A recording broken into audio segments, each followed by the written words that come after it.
Now, something to help you relax after all that emotion, and we're going to have a talk about the Floatation Centre. Now, this arises because one of our members, stand up, Frank and Sharon, I'm doubting you're both in. They went to this Floatation Centre and they had such a great time that they said, "Oh, you should give a talk." And I wanted to take the pressure off Roy. He said, "I've probably only got a half an hour talk." And so Max is going to come up. He's going to talk about Floatation Centre for about 6.5 minutes. No, I'm kidding. You've got plenty of time. Come on, Max. Round of applause for Max.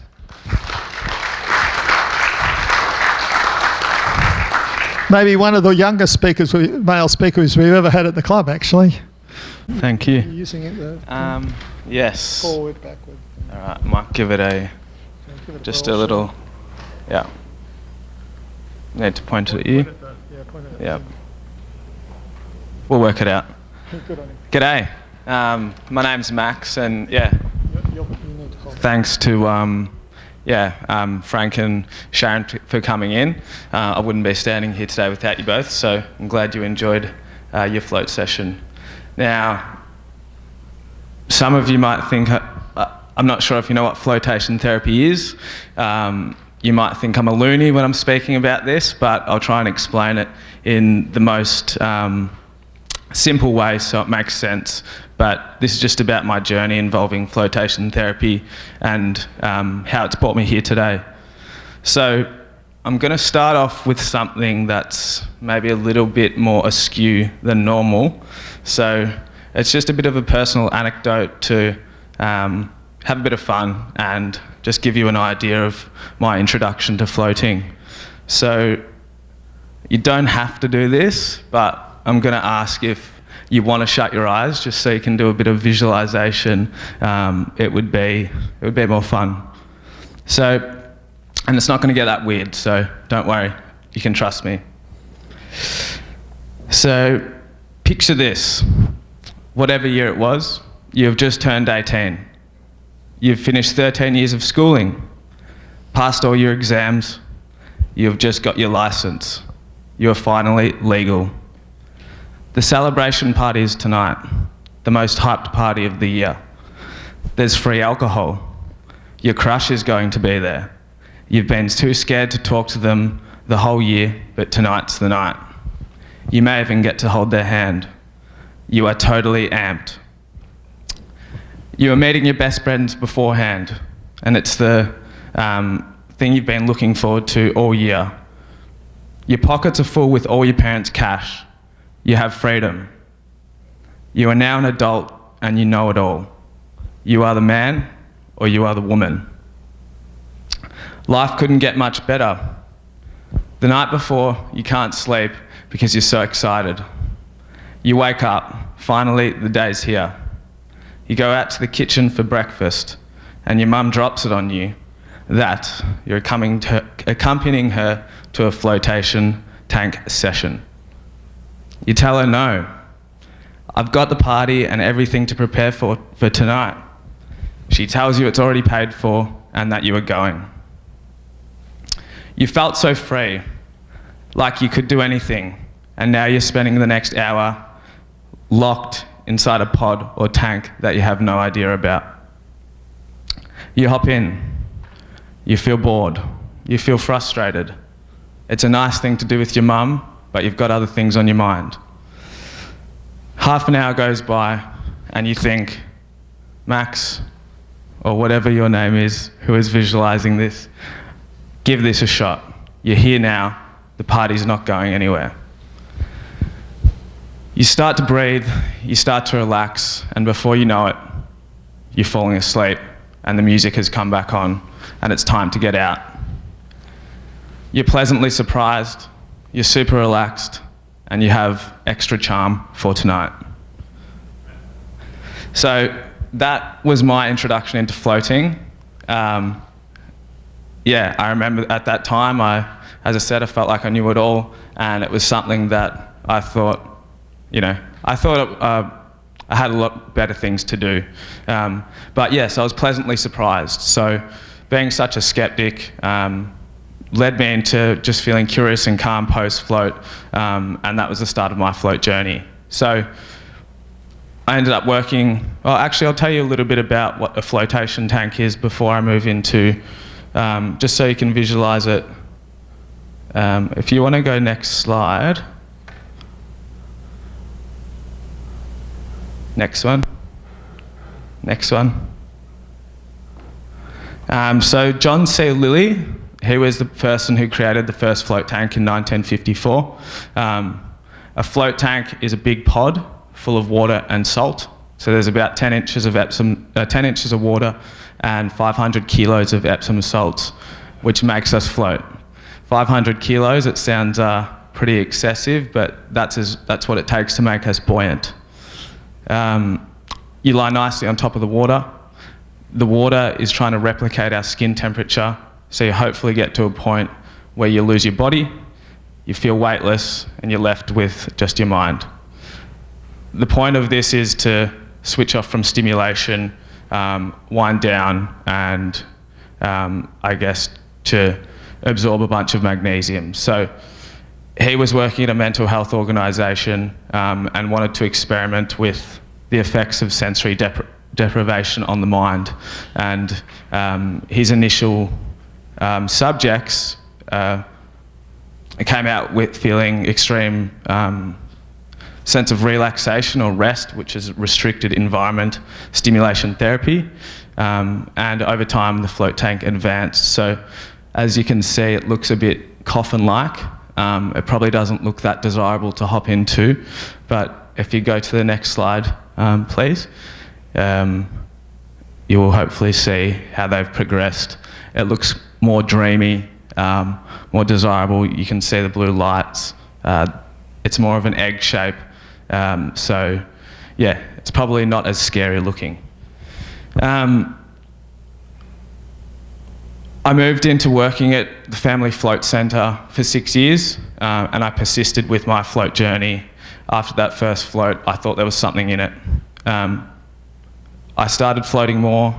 I started having more input to give to clients, and the relationships I built were something that kept me there, and it made me realise my passion for people. The conversations that you have with people when they come out of the tank are more open. People feel like they can share more, and it just led to me building a lot of different relationships with people that I might not have expected. And that has led me here.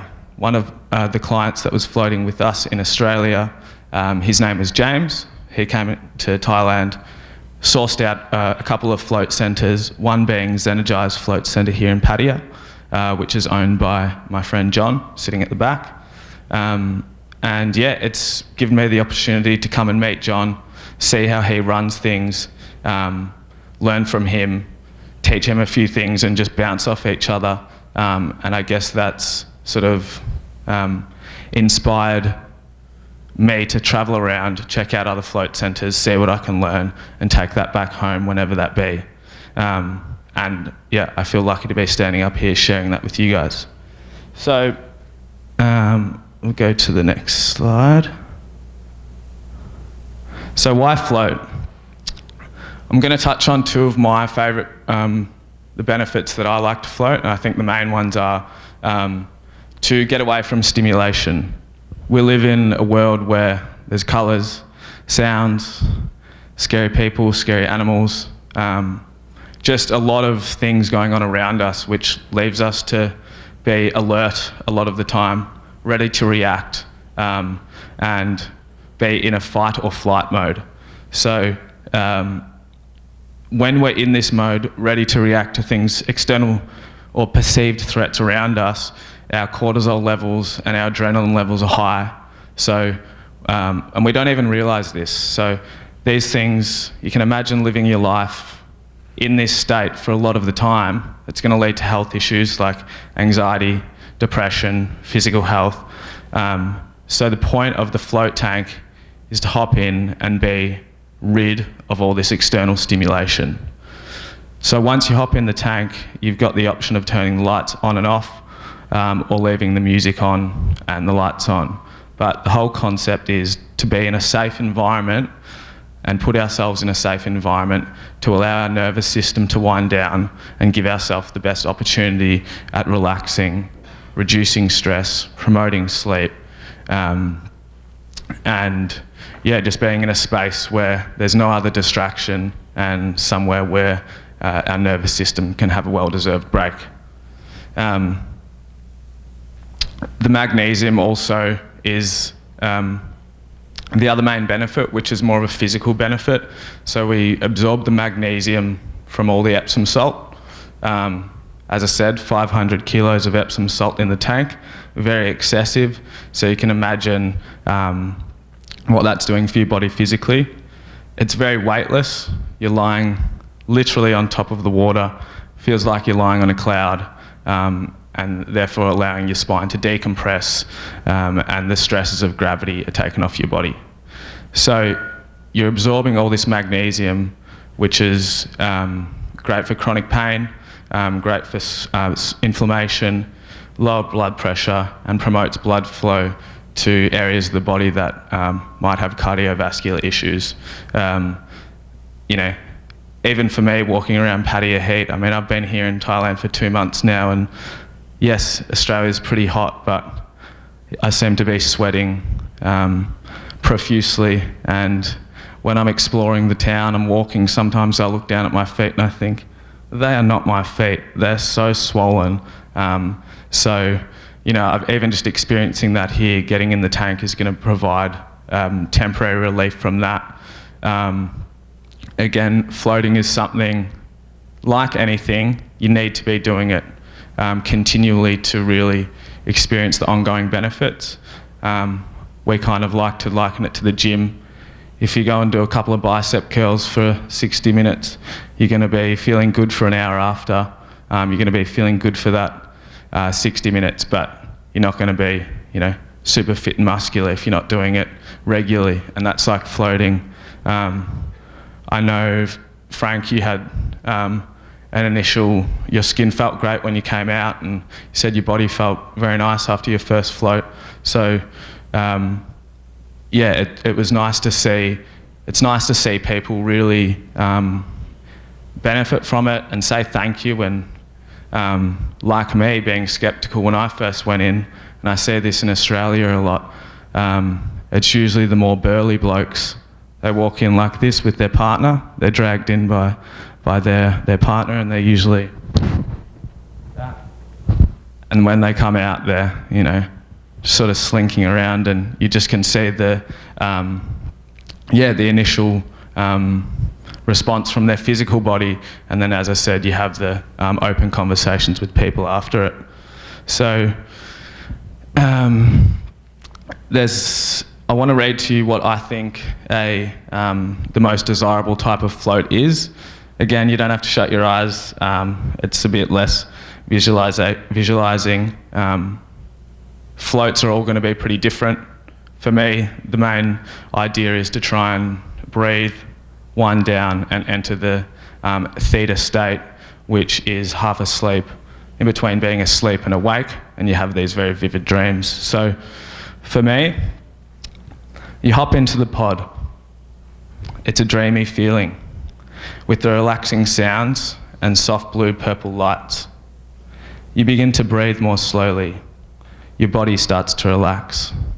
You start to let go and allow yourself to wind down, disconnecting from stimulation. The magnesium starts to take effect, loosening up your body, decompressing the spine, and making your body feel weightless. After a while, you may experience body twitches or jolts. This is your body falling asleep. Soon after, you feel your mind start to unwind, maybe entering some sort of dream state, followed by your body twitching again, this time waking you up. And you think, wow, was I really asleep? You fall back into this dream state, going deeper each time until you hear the music come back on or the pod pump wake you up. It feels like you've only been in here for 20 minutes. You feel like jelly and you can't be bothered getting out. The warm shower feels extra comfortable. You feel lazy, you feel energized, you feel carefree.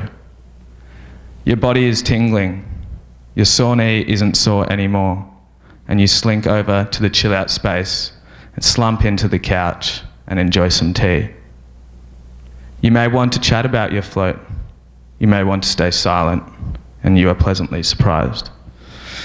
So, yeah, that is in an ideal world, super relaxing float.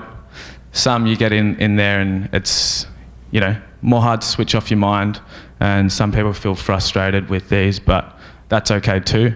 It's a nice space to be in to think about things that we might feel distracted from with all this external stimulation. You might just want to get away from your husband or your wife for an hour, or your kids. I'm sure everyone can resonate with that in some sense.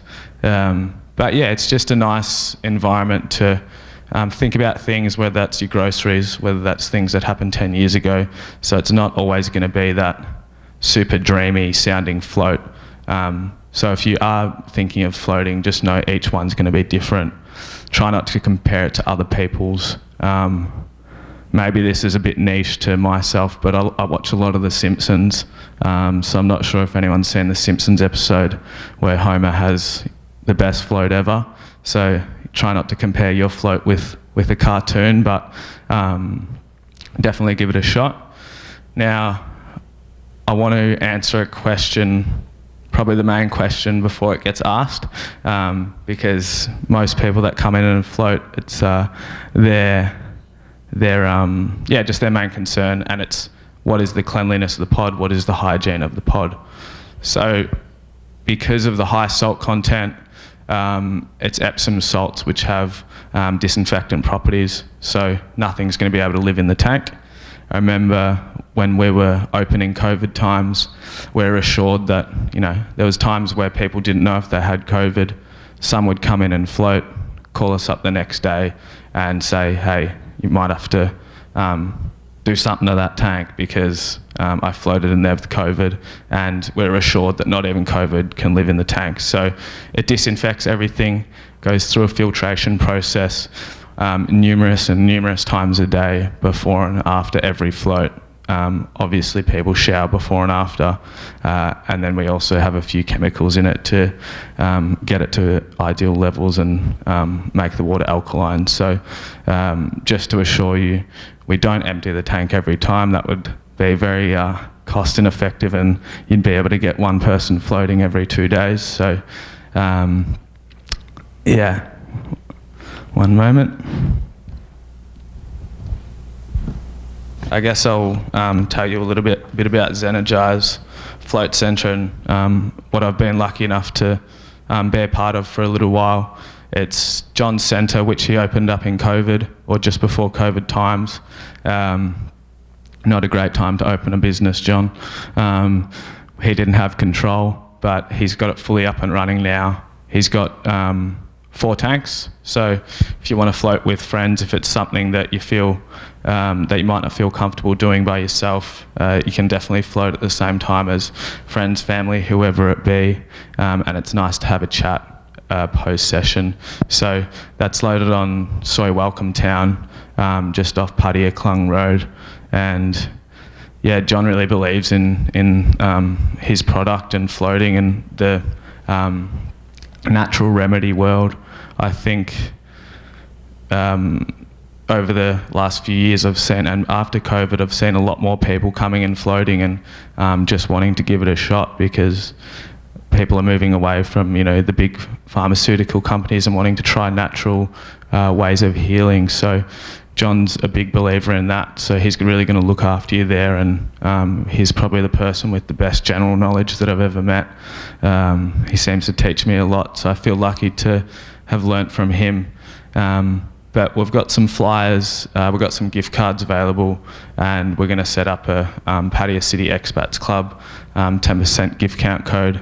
So just show us your card or tell us you're from there, from here, and we can sort you out with a discount.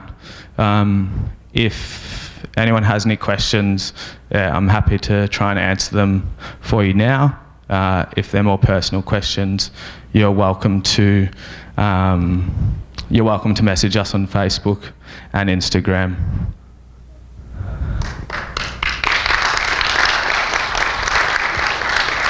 Do you want this one?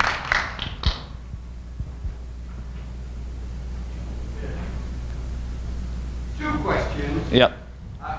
One is,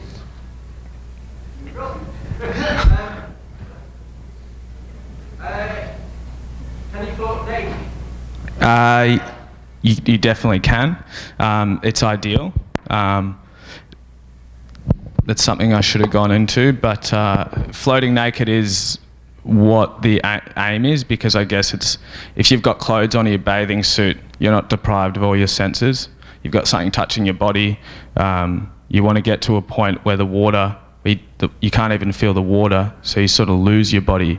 If you've got clothes on, that's one less thing bringing you back to, touch. And some people like to think that they're more hygienic wearing bathers or safer, but your body's touching the water anyway. It's ideal to float naked, yes. And the second part of the question is, does it bleach your hair?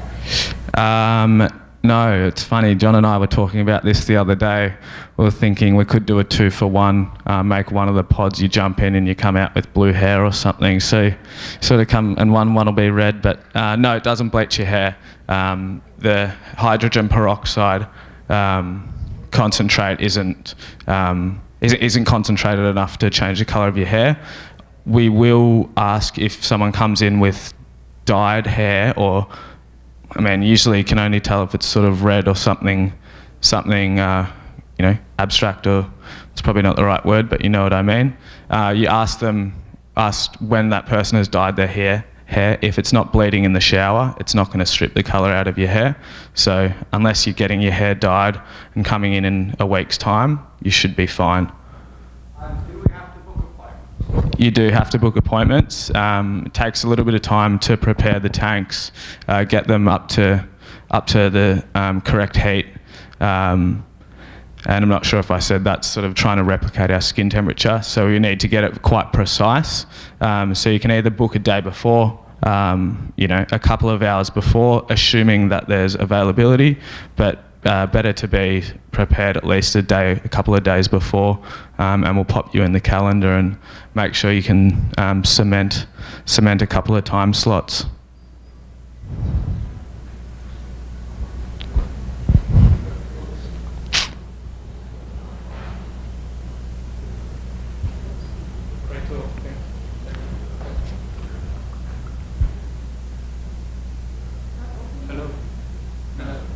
Max, just let me use yours. You can ask the question and I'll hand it back. Or just repeat the question. Thanks for a great talk, Max. And what is the hourly cost? Thanks. And is it cheaper if you bring the group?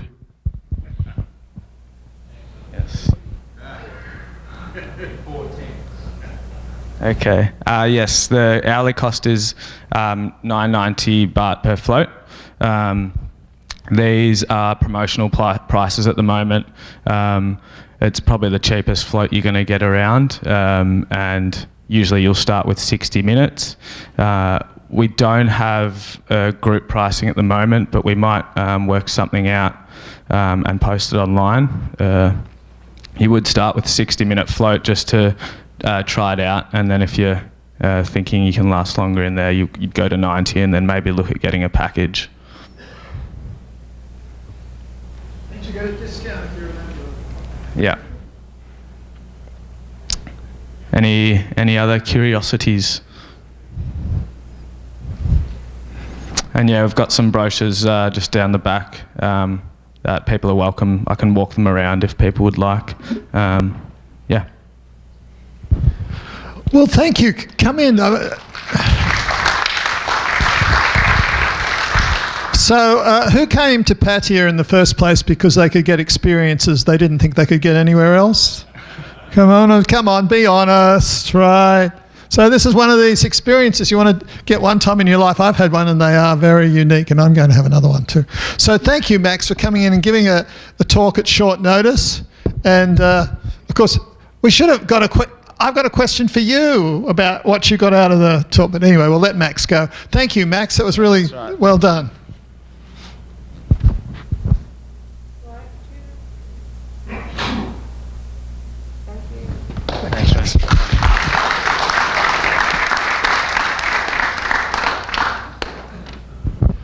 So if you want to know what it's like, pick on Frank over there and buttonhole him after the meeting and ask him what he got out of it. So I've got a really interesting experiment for you, actually, that ties in, Max and John, that ties in with next week's speaker.